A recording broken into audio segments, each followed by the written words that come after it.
लिखा था और यहाँ भी मैंने देखा वो बात है। और मैंने ये देखा पढ़ा भी कि अगर बालू बढ़ जाता है तो उसके संपत्ति में बढ़ोतरी, घट जाता है तो धन संपत्ति भी घटना शुरू हो। और उस पर चिन्ह जो होता है, जिस तरह 84 लाख योनि है, किसी योनि में उनको जन्म होना है तो उसका पद चिन्ह हो जो हो ऊपर उतरता है तो ही उतरता है। हम लोग देख करके भरोसा करते हैं नहीं इस चीज में जन्म हुआ, लेकिन किस चीज में जन्म हुआ वो तो हम लोग आप लोग कोई देखते नहीं। लेकिन एक होता है संतुष्टि, जो पूर्वजों के द्वारा जो रास्ता बताई गई है उसको देखकर हम लोग अनुमान लगाते, तब मृत्यु सत्य है। इसलिए इसके पीछे पड़ना नहीं, थोड़ा तो होता ही है, इसमें संदेह नहीं है। आत्माराम विभिन्न होते हैं, लेकिन सवाल ये उठता है कि अगर विभिन्न होता ही रहे तो मन स्थिति गड़बड़ा जाएगा। जब गड़बड़ा जाएगा तो आपके पीछे जितने बच्चे हैं, परिवार हैं, उनका क्या होगा? सब तो विदीर्ण हो जाएगा। इसलिए धैर्य धारण करना इंसान का काम है, क्योंकि अगर प्राण भी हम गंवा दें तो वह लौट करके नहीं आएगी, कभी नहीं आएगी। ऐसा देश गई है जो कि मत पूछिए, कभी लौट के आना ही नहीं। जब लौट के आना ही नहीं है तो उसके बारे में हम सोचते रहें, चिंता करते रहें तो क्या होगा? अपने शरीर को गलाना, धैर्य धारण करना होगा, संतोष करना होगा। जहाँ संतोष धैर्य नहीं है वहाँ पूछिए कि संपत्ति का विनाश होने वाला है। अभी उदय गुरु भाई कहे थे ना कि गुंडागर्दी नहीं करना, जुगलखोरी नहीं करना, इधर की बात उधर नहीं करना, ऐमानी बेईमानी शैतानी जो होता है नहीं करना। करते हैं उसी का परिणाम उसको कभी न कभी भुगतना पड़ता है, अभी उन्होंने कहा। तो सवाल ये उठता है कि हम अपनी रक्षा, मन ही मन पूछते हैं हम अपनी रक्षा कर रहे हैं, इन्हें झूठ बोल करके इनको ठग लिया, अपनी रक्षा किया नहीं, रक्षा नहीं किया।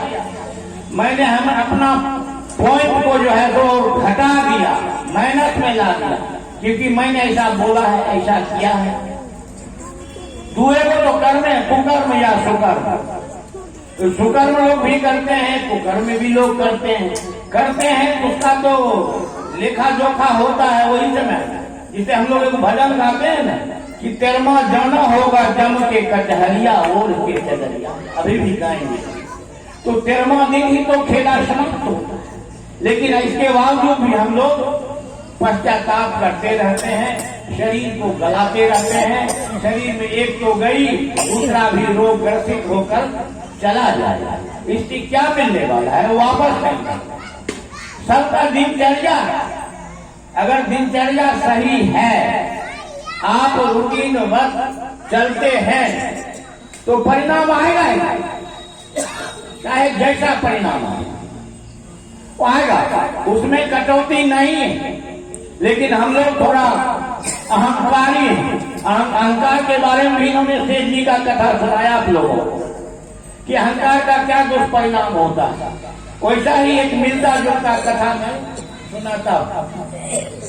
एक सेठ जी थे, उनको जो था पोता नहीं था, तो वह शाम को जब दुकान बंद करके चलता था तो बजरंगबली के निकट जाकर प्रणाम करता था, कहता हे महान बजरंगबली, हमको जो है पोता नहीं है, हमको पोता का शौक है, हमको पोता दीजिए। रास्ते में चलता था, जो घुल घुल अमरूद होता है, सेब सरल टाइप का होता है, गुल गुल गुल होता है, वही खरीद लेता था और जाकर बजरंगबली को चढ़ाता था, घुला हुआ। ऐसा ही रोज करता था। एक दिन उन्होंने कहा सेठ जी कि हे बजरंगबली मुझे पोता दीजिए। आकाशवाणी हुई कि अब तुझे पोता मिलेगा, धैर्य धारण करो। अब ये बात को सुन करके वह प्रत्येक दिन और घुला से घुला, जैसे अमरूद गिरे तो फंस जाता है, घुलल रहता है, वैसा वैसा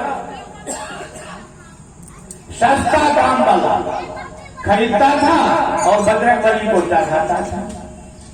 कुछ दिनों के बाद पोता जन्म लिया। जब जन्म लिया ना, खुशी का माहौल हो गया। जब खुशी का माहौल हुआ तो सब लोग उसको गोदी में जिधर पकड़ता था उधर उंगली धस जाता था। जिधर पकड़, क्योंकि वो चढ़ाता था घुला हुआ अमरूद सेब जो भी हो भरा हुआ। देखिए कैसे परमात्मा जो है दंड देते हैं, दंड देते हैं। बच्चा को इधर गोदी ले, इधर उंगली धस, इधर अलगा के ले। अब सेठ जी को पता चला कि महादेव बजरंगबली तो हमको दिए हैं पोता, लेकिन ऐसा क्यों है, क्या कारण है कि ऐसा होता है। तब वह पुनः गया, शाम के शाम रोज जाता था। अभी भी देखे स्थिति में सुधार नहीं, वही घुला हुआ पका हुआ सड़ा हुआ जो है सस्ता दर में जो दे देता है अंत में, उसको लेकर गया चढ़ाने के। कहा हे प्रभु, हे परमात्मा, आपने तो मेरी वाणी को सुनी और सुनने के बाद फल भी दिया, लेकिन ऐसा न दिया कि जिधर पकड़ता हूं उधर उंगली धस जाता है बदन में। आकाशवाणी होती है, अरे सेठ, तूने जैसा किया वैसा पाया।